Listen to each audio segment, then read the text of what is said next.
Hey, I'm here in Conquest Chapter 21 to cover a topic that I think isn't talked about too much. The topic in question being critical hits. A lot of people I see have it stuck in their heads that getting a crit is always bad and you should never want to get one under any circumstance. While I do agree that crit builds are not the best thing you can do with a lot of units, I don't think that they should be completely disregarded since you can do some pretty cool stuff with them. For my example, I have Charlotte here, who has Gamble, Soul, and HP plus 5 from her fighter class, and then Heartseeker from Nick's Friendship and Deathblow from Corrin with the Oni Savage talent. The nice thing about Charlotte compared to other crit build candidates is that she has easy access to Soul, Heartseeker, and the Oni Savage skills, whereas someone like Arthur has to give up one of them due to not having the right supports.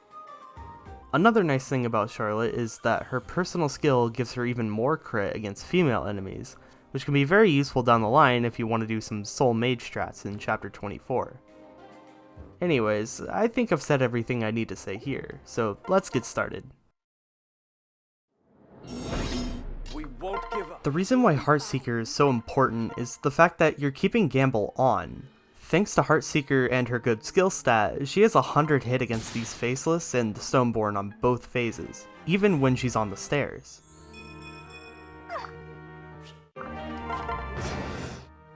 She takes a lot of hits here, but it's actually quite unlikely that she'll die. Between dodging attacks and soul procs, as well as never allowing the enemies to survive her Savage Blow activations, she's pretty safe. I win!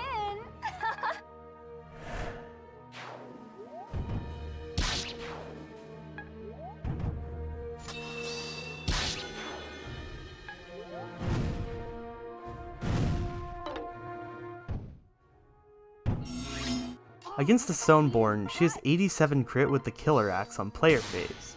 This borderline guarantees that the Stoneborn will die in one hit, which completely disregards any need for the Brave Axe. Even if she did use the Brave Axe, she isn't strong enough to kill without a crit either way. Unsure which odds are better between the two since the Brave Axe has a lot less crit.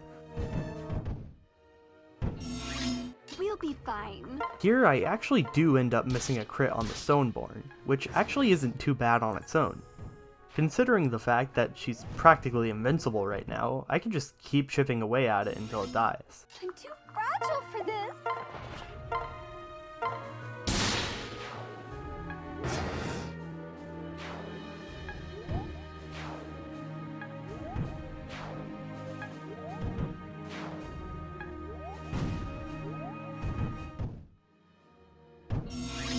Going to the right here is the most dangerous part of the entire clear. So much so that I'm even pulling out a Vulnerary to make sure that I'll survive.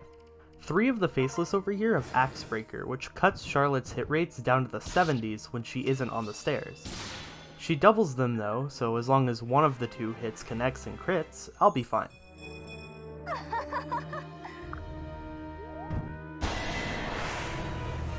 I'll protect you. Not a chance. You're nobody.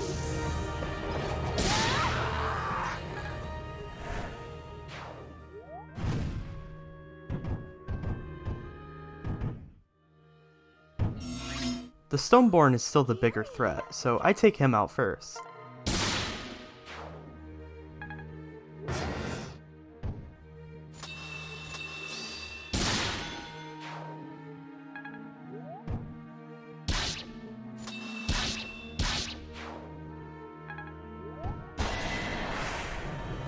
I protect you.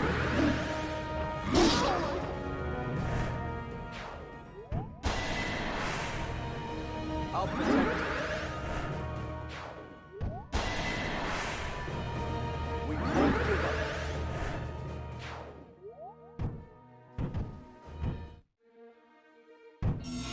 I'm now continuing north, making sure that I stay outside of the range of as many Stoneborn as possible, so they don't have the chance to overwhelm me.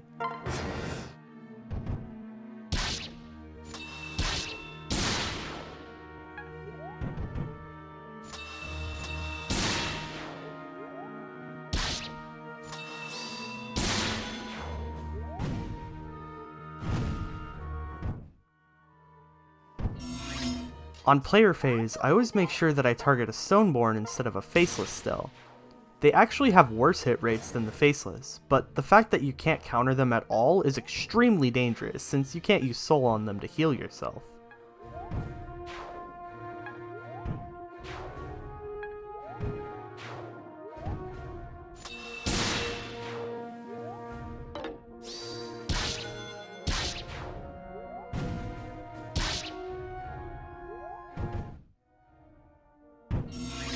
As I continue to progress, I'm starting to lose more and more HP on enemy phase.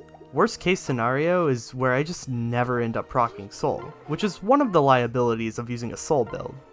You're about to see this here.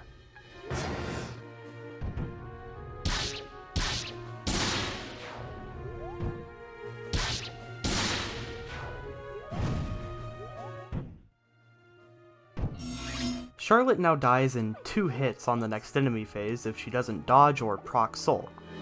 In builds like this, I always recommend keeping a concoction or elixir in your inventory to make sure you can heal yourself back to a safe amount of HP.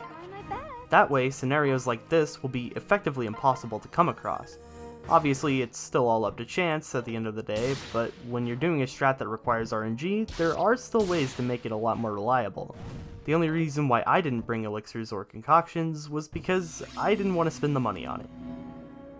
Anyways, I think I've said everything that I have to say about this clear, so I'll just let the rest of this play out.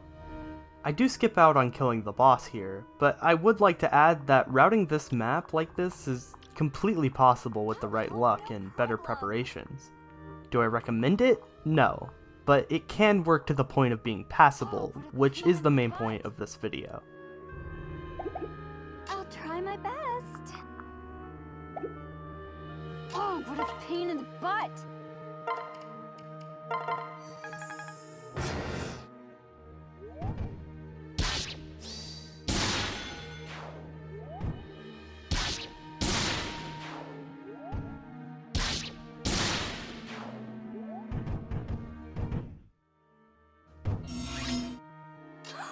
Scary!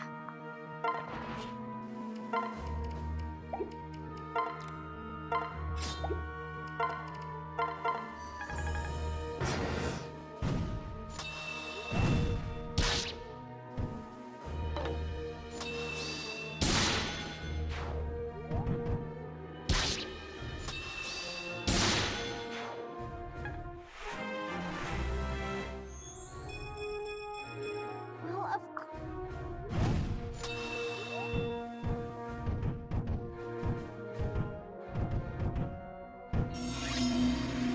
I'm too fragile for this.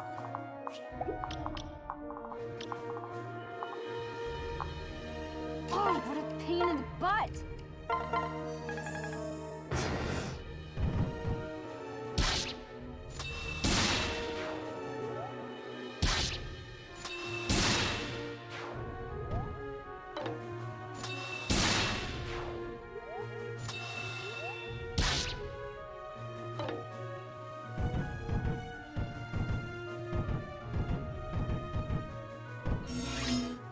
Let me help you.